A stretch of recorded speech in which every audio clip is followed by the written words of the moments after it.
Meron akong i-share sa inyo mga bossing, yung hindi pag-andar ng rod fan kahit mainit na yung engine, tapos yung hindi pag-andar ng aircon. Pero syempre, kailangan maibalik muna sa stock wiring lahat. Wiring ng aircon, wiring ng radiator fans. At pag nag-key-on tayo, pag binunot natin to, dapat aandar na ang rod fan. Kung okay yung kanyang fuse, yung wiring, naibalik na sa stock wiring, tsaka yung relay niya. So tulad nito, okay na lahat to. At wala siyang check engine light and dumaandar to mga bossing. Ang i-share ko sa inyo dito mga bossing ay hindi lahat ng umaandar or galing sa running na ECU or yung computer box ibig sabihin ay okay. Nakakapagpaandar siya, may mga ibang signal siya, pero hindi lahat ay meron siyang command pa. Like dito, wala nang command yung ECU sa kanyang rod fan at saka sa aircon. So naibalik ko na sa stock wiring para ma-sample ko sa inyo mga bossing. So etong isang ECU na gagamitin natin, umaandar siya pero walang command sa rod fan tsaka sa aircon. So etong isang ECU naman ay gumagana yung sa rod fan at sa aircon. Pero pareho silang walang check engine light pagka start ng engine at saka umaandar yung engine, napapaandar niya. So ipakita ko sa inyo mga bossing. Ilagay muna natin tong walang command sa kanyang radiator fans at saka sa aircon. So ayan mga boss, naikabit ko na yung kanyang computer box na walang command sa kanyang radiator fan at saka sa kanyang aircon. So tignan muna natin, i-key-on muna natin.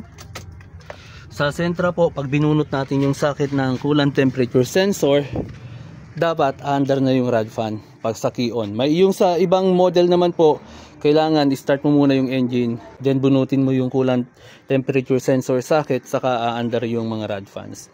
So eto, key on lang, accessory on lang. Pag tinanggal natin, yan, hindi umaandar mga bossing, wala siyang command. So kahit i-start natin, walang command ang ECU. Again, kailangan po naka-stock wiring na, kasi baka mamaya wiring pala ang problema, hindi nyo pala naibalik sa stock wiring, di ba? Yan, so under siya and wala siyang check engine light. Pero tignan natin kung mag-automatic on yung rod fan niya. I mean magre-recta yung rod fan niya pag tinanggal yung socket ng coolant temperature sensor. Wala, hindi nag-automatic. Wala yung command niya. Mag-aircon tayo. Tignan natin kung aandar yung aircon at hindi rin nag-trigger ang aircon. Ang compressor, I mean. Tignan naman natin tong isang may command sa lahat. May command sa radiator fan niya at saka sa aircon niya. Pero yung ito naman may command naman yan sa TPS niya, sa map sensor niya, sa IACV niya kasi nga tumataas yung minor. So may command pa rin siya. Doon lang siya sa rod fan. Walang trigger yung rod fan sa kanya tsaka yung aircon. So try natin tong isa mga bossing. So ayan mga bossing, pinalitan natin yung computer box. Tingnan natin. Key on muna. Yan, key on. At kita nyo umaandar mga bossing. Nakatanggal, ibalik ko. Ayan, so titigil siya. So pag uminit na, pag umandar yung engine, pag uminit na, normal operating temperature na, magti-trigger ngayon yung switch niya, saka mag-on ang rod fan. So automatic siya yung setting niya. And tignan naman natin, paandarin natin mga bossing. Yan. Walang check engine light. Buksan natin yung aircon compressor. Ayan, gumana yung compressor. At nahirapan nga siyang umikot, bumigat. Ayan, gana yung kanyang compressor. So ayan mga boss, okay siya.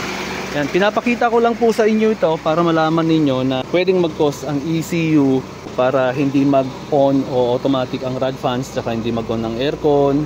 So ingat kayo mga bossing, lalo na syempre yung mga pinagbibilhan ninyo, kailangan tested nila yan. Wala naman brand new na ECU ng mga 90s na sasakyan.